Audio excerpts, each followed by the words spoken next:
There is no question that cold cereals revolutionized the American breakfast table. No longer did mom have to cook hot cereal, eggs or meat, and kids could independently prepare something for themselves before heading off to school. At the turn of the 20th century, the creation of cold cereal basically began with two enterprising men who saw the possibilities and took a gamble.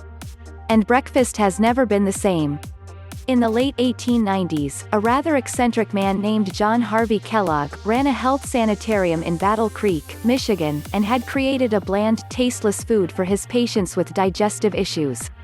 A few years later, his brother Will decided to mass-market the new food at his new company, Battle Creek Toasted Corn Flake Company, adding a bit of sugar to the flakes recipe, making it more palatable for the masses, and a star was born. Around the same time, C.W. Post, who had been a patient at Kellogg's Sanitarium, introduced an alternative to coffee called Postum, followed by grape nuts, which have nothing to do with either grapes or nuts, and his version of Kellogg's Corn Flakes, naming them Post Toasties, and America's breakfasts were never the same.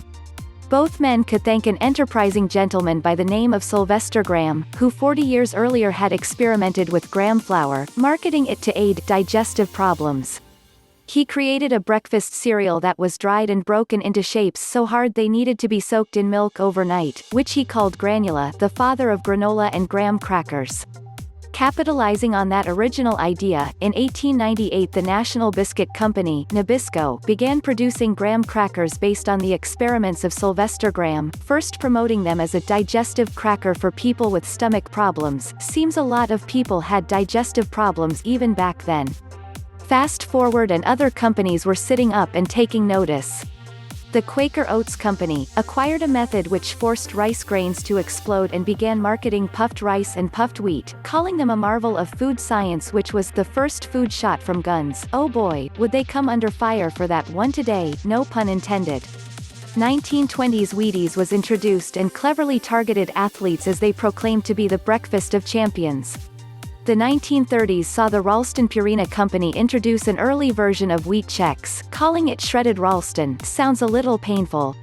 Soon Cheerios appeared and would become the best-selling cereal in America, worth about $1 billion in sales in 2015.